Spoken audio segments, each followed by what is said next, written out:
Well, it's the postseason edition, the first postseason edition of Rolling with Stone here on Texas Tech TV. Tom Stone and the Texas Tech soccer team getting ready for the Big 12 tournament in Kansas City this week, starting on Wednesday, 8 o'clock first kick against TCU on Wednesday. Coach, regular season's behind you. You finish an unbeaten Big 12 conference season.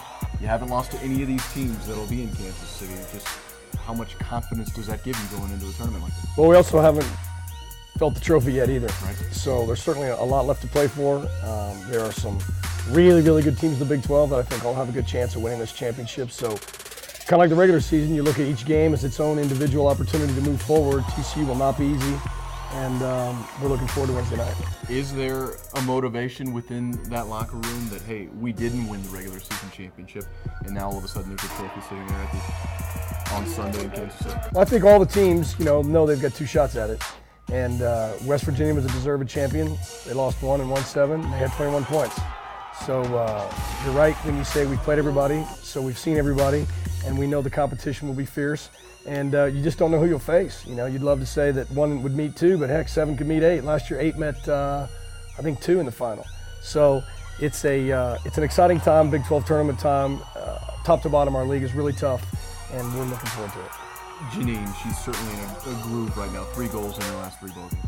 Yeah, Janine just trained her way through it. I mean, right after the non-conference season we got going, I think she was struggling finding the back of the net a little bit.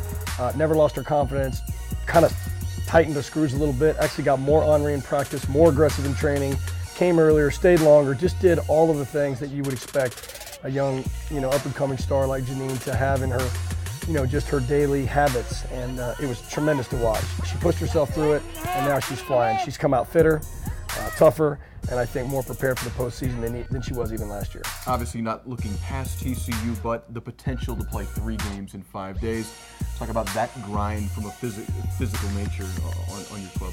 It's physical and it's mental. I mean, every team's going to be tired if they make it to Sunday, there's no doubt. But the mentality of it is probably the biggest test, because you've got to ignore what your body's saying and let your mentality kind of drive you through that grind, as you called it. One of the biggest strengths for us, besides having a bunch of seniors that are pushing this team, is our depth. We've got a lot of players, and we can play them all. And we're prepared to do that and hope that that's a weapon for us. Doesn't help you on Wednesday because both teams are fresh. Might help you a little bit if you make it to Friday, and could definitely be a big asset for whichever teams make the final if they've got a deep bench. The chance at 3 games and the chance at a Big 12 tournament title in Kansas City. Keep it on TexasTech.com as always for the very latest. Coach, best of luck. Thank you.